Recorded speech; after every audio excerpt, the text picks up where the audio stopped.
You call it Good Friday. Imagine, for a moment, hearing that from my perspective. Millions of people gathering to commemorate the day of my execution, calling the darkest afternoon in history good. Today, you observe this day with quiet reverence, beautiful processions, and lavish traditions. But there was no beauty in the actual event. The reality was chaotic and deeply unjust. A man who shared my bread handed me over in the dark. I stood in mock trials before the Sanhedrin, and then before Pilate, condemned without a single piece of evidence. The physical toll began long before the nails. I carried the heavy wooden timber through the narrow stone streets of Jerusalem. The crowds closed in, screaming insults as I was crushed under the weight of the cross. When they finally hung me on the wood, the sky turned completely dark.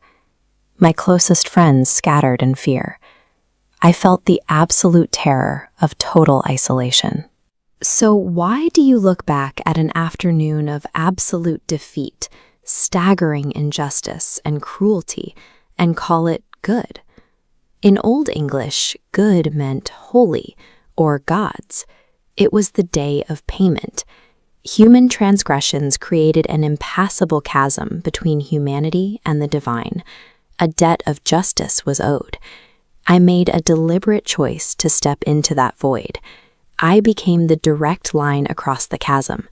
I absorbed the debt. Every flaw, every act of hatred, every sin, every ounce of human suffering. I took the collective weight of it onto myself. The physical horrors of that afternoon were a deliberate spiritual mechanism. It was an unqualified resolution of love, designed to pay a price humanity could never afford. They brought me to Golgotha, a rocky, skull-like hill just outside the city walls. As they drove the spikes into my wrists, I looked at the soldiers and prayed, "Father, forgive them, for they do not know what they are doing." Grace had to eclipse vengeance, even in the final hour. The suffering was intensely physical.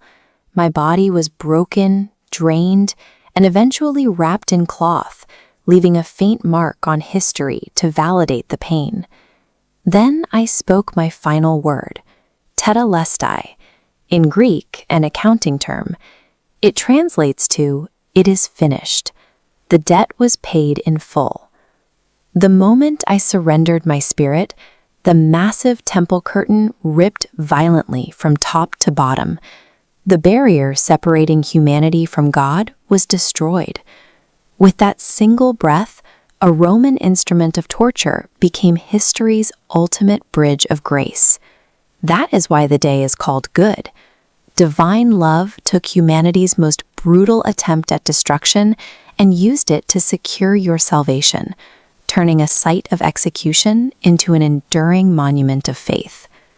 I see your reality today. You live in a modern world heavy with division, anxiety, and personal pain. You carry wounds inflicted by people you trusted. There is a law of sacrifice at work in your life right now. Holding on to grudges and demanding vengeance is a crushing burden.